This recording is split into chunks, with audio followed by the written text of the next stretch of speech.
Bonjour à toutes et à tous, prenez place, commençons ensemble ce nouveau cours de japonais.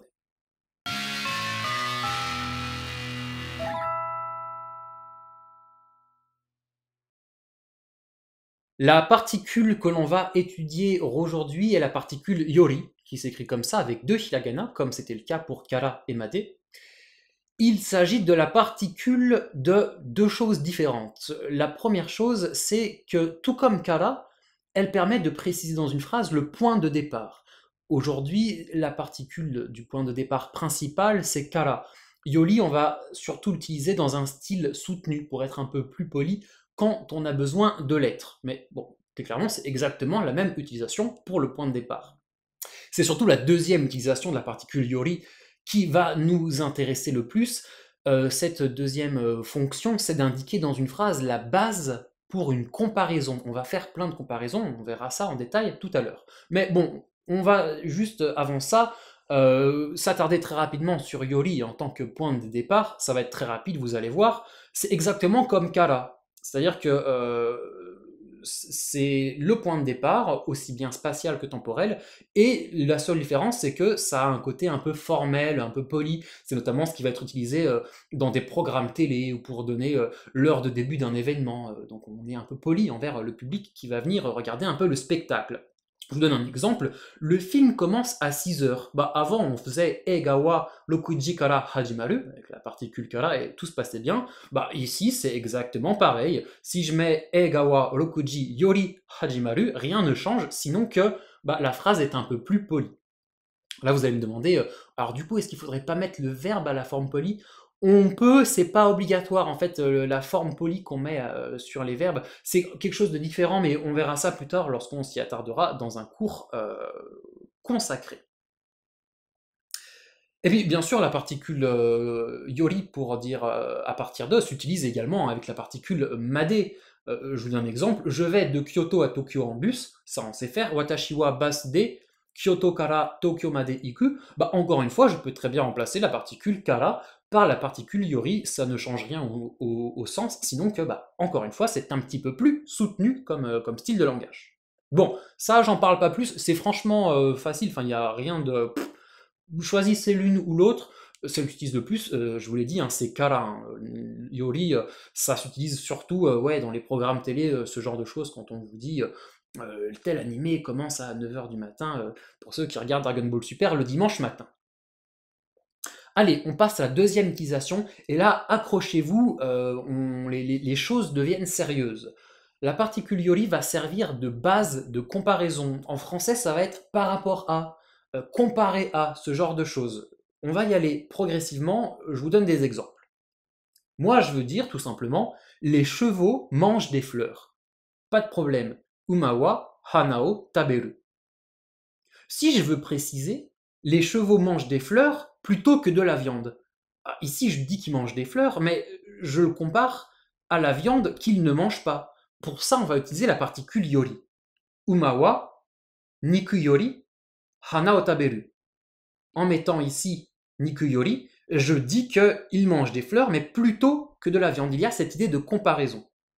En général, la base de comparaison qui est indiquée par la particule yori se place dans une phrase après le thème ou le sujet. Hein. Ici, il s'agit du thème. Dans ma phrase, la comparaison porte sur les fleurs et sur la viande, mais je peux faire porter la comparaison sur autre chose si je veux. Regardez par exemple, les chevaux mangent des fleurs plutôt que les vaches. Donc voilà, les vaches, elles vont manger du foin, et les chevaux, eux, bah, ils vont plutôt que ce que mangent les vaches, manger des fleurs. À ce moment-là, ma comparaison est entre les vaches et les chevaux. Umawa, ushi yori, hana o taberu. La construction de la phrase ne change pas. Mais avec le contexte, on comprend que ici, ce qui est comparé, bah, c'est pas les fleurs et les vaches, parce que les chevaux, ils vont pas manger des fleurs plutôt que manger des vaches, c'est pas possible. On comprend que, voilà, c'est les chevaux qui font ça plutôt que les vaches.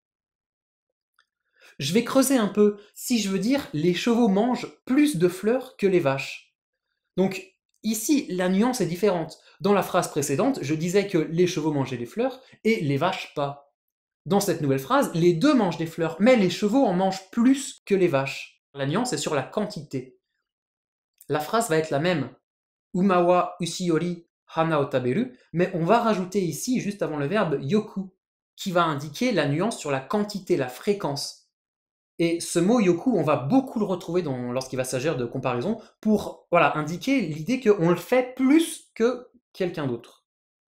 Yoku en japonais c'est un adverbe. Le prochain cours va être entièrement consacré à l'étude des adverbes. On aura plein de choses à dire dessus, mais en quelques mots, hein, l'adverbe il se pose juste avant le verbe. Adverbe, il complète le verbe. Donc dans notre phrase, c'est ce qui va être le plus lié au verbe. Donc en japonais, on va le placer comme ça juste avant le verbe.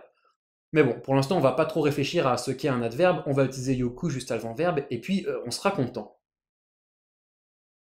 Maintenant qu'on a bien compris tout ça, je vais rentrer un peu plus dans le vif du sujet. Si je veux dire, les crocodiles mangent plus d'araignées que les serpents. Bon, ça, c'est exactement la même chose que ce que l'on vient de faire. C'est facile. Wani wa hebi yori kumo o yoku taberu. Mais ici, alors je sais pas, peut-être pas vous, mais moi, il y a quelque chose qui me dérange dans cette phrase, il y a une ambiguïté. En fait, dans la phrase japonaise, on peut pas savoir si c'est les crocodiles mangent plus d'araignées que de serpents. Donc sous-entendu, le crocodile, il mange les deux, puis là, en fait, il mange plus d'araignées que de serpents. Ou si c'est les crocodiles mangent plus d'araignées que les serpents n'en mangent. Donc les crocodiles et les serpents mangent tous les deux des araignées, puis on dit que les crocodiles en mangent plus que les serpents n'en mangent. Bon, cette ambiguïté, on l'avait pas dans les phrases précédentes parce qu'on parlait soit de chevaux qui mangeaient de fleurs plutôt que de la viande, donc ça pouvait pas être la viande qui mangeait des fleurs, vous comprenez, ou on parlait de chevaux qui mangeaient plus de fleurs que les vaches, donc encore une fois, ça pouvait pas être le chevaux qui mangeait des vaches, donc l'ambiguïté n'existait pas, mais ici, bon, je connais pas tout à fait bien la chaîne alimentaire des reptiles, mais on sait pas si c'est le crocodile qui mange les serpents et les araignées, ou c'est les crocodiles et les serpents qui mangent tous les deux araignées, mais les crocodiles qui en mangent le plus. Et alors, pour pallier à cette ambiguïté qui est réelle et qui nous pose véritablement problème, vous êtes, vous, très mal à l'aise actuellement devant votre PC à cause de cette ambiguïté, je le sais, on va avoir besoin de ce petit truc qu'on va rajouter pour préciser le comparé, qui est no ho. Voilà, le kanji ho, c'est sa lecture sino-japonaise. Et ensuite, on mettra la particule qui nous intéresse, je vais vous montrer, vous allez comprendre. Donc, no ho, il va indiquer dans la phrase le comparer, ce que l'on compare à la base de comparaison. Donc regardez, soit je veux dire les crocodiles mangent plus d'araignées que les serpents. Donc ici, les crocodiles et les serpents mangent des araignées, mais je dis que les crocodiles en mangent plus que les serpents.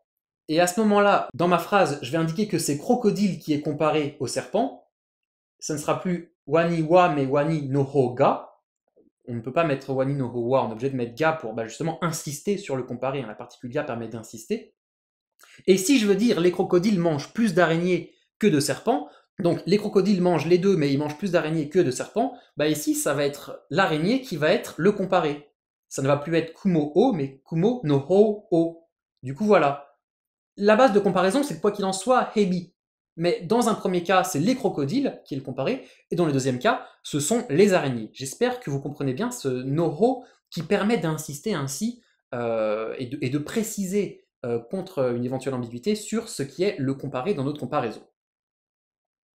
Ce no-ho, on peut aussi l'utiliser dans des phrases où il n'y a pas d'ambiguïté, mais pour être bien sûr de ce qu'est le comparé. Les Japonais, tant qu'ils peuvent donner, tant qu'ils peuvent surenchérir d'informations qui permettent d'avoir zéro ambiguïté, c'est quelque chose qu'ils vont énormément faire. Même si c'est une langue à contexte, pour eux, ce qui est très important, c'est que l'information soit entièrement donnée et entièrement intégrée par l'interlocuteur. Du coup, voilà, no-ho, on va aussi parfois l'utiliser dans des phrases comme c'était tout à l'heure le cas avec les chevaux, les fleurs, la viande, pour préciser quel est le comparé, même si on n'en a pas besoin. Là-bas, le contexte nous disait que, quoi qu'il en soit, tout était compris. Ok, on a tout vu pour cette histoire de comparaison. J'espère que vous n'avez pas fait d'overdose d'araignées parce que, à force de les voir se faire bouffer par l'un par l'autre ou en quantité différente, ça ne m'étonnerait pas. D'ailleurs, mes excuses à toutes les personnes qui sont arachnophobes. On verra plus tard d'autres utilisations de la particule yori, notamment on la verra énormément avec les adjectifs. Alors, les adjectifs, on les a pas encore vus, on les verra dans la saison 3, on fera plein de choses dessus, vous verrez, ce sera génial.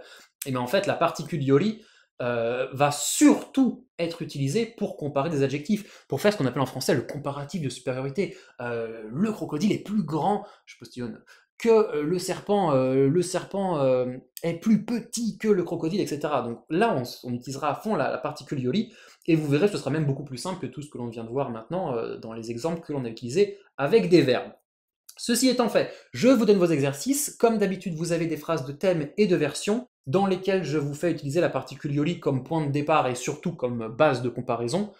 Faites bien ces exercices, c'est très important. Je vous donne plein d'autres exemples que ce que l'on a vu ici. Ici, on s'est beaucoup concentré sur une même phrase avec le verbe taberu et plein de nuances.